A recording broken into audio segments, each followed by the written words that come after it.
All right, let's jump right in. We are going to be exploring the very foundations of human thought and behavior today, looking at all the different lenses we can use to understand this fascinating, complicated thing we call the human mind.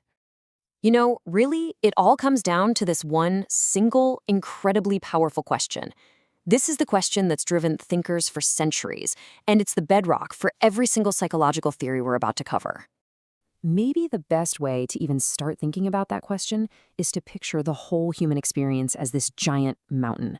Imagine one person standing on the north face, seeing only snow and ice. Another person's on the south face, and they see a lush green forest. Now, are either of them wrong? No, not at all. But to really, truly understand the whole mountain, you have to walk around it and appreciate every single view. Okay, so before we start climbing that mountain, what does every good explorer need? A map, right? We've got to understand the fundamental terrain of psychology first. And believe me, the entire map of psychology is dominated by this one central debate: nature versus nurture. Are we who we are because of our DNA, our biology, or are we shaped by our environment, our experiences? This question is the absolute starting point for everything that follows. And this whole quest for understanding, it is not new, not by a long shot. This has deep roots, stretching all the way back to ancient philosophers like Plato. He knew that real learning, just like understanding our mountain, comes from looking inward and challenging our own point of view. So with our map in hand, let's finally start the ascent. We're going to explore 7 key viewpoints along the trail, and each one represents a major school of psychology, offering its own unique perspective on that mountain. Our first stop is with the behaviorists. Now, these are the pragmatists on the trail. They're focused entirely on what they can actually see and measure: our actions, our behaviors. No fluff. For a behaviorist, it's pretty simple. You are a product of what you've learned. We all know the story of Pavlov's dogs, right? A bell rings, food appears, they salivate. Soon enough, just the sound of the bell makes them salivate. It's a learned response. But here's the really cool part, the optimistic part.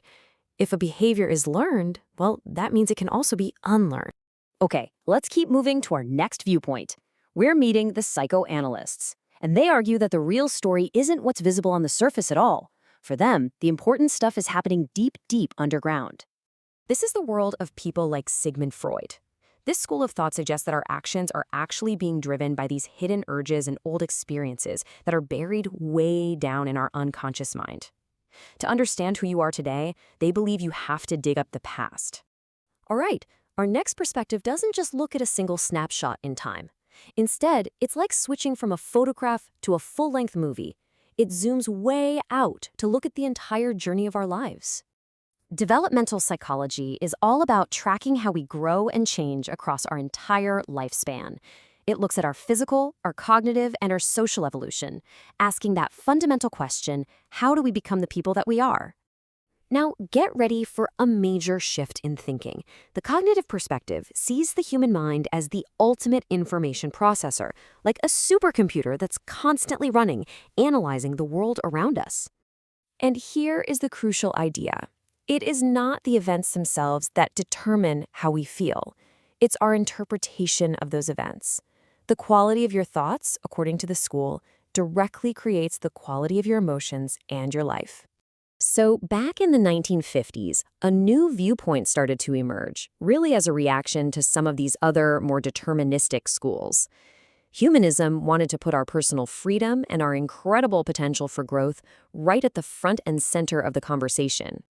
This school is all about the power of free will. It celebrates our built-in drive to become the best possible version of ourselves, a state they call self-actualization. It's about reaching your full potential. The core idea here is that you are in the driver's seat of your own life. Building right on top of those humanistic ideas, this next viewpoint takes the focus off the isolated individual and puts it squarely on our connections and our relationships with other people. This approach really boils down to a simple but incredibly profound idea. We do our best, we flourish, when we feel genuine empathy and what's called unconditional positive regard. And that's really just a fancy way of saying being seen and accepted for who you are, without any judgment. The quality of our connections, they argue, directly shapes our own well-being.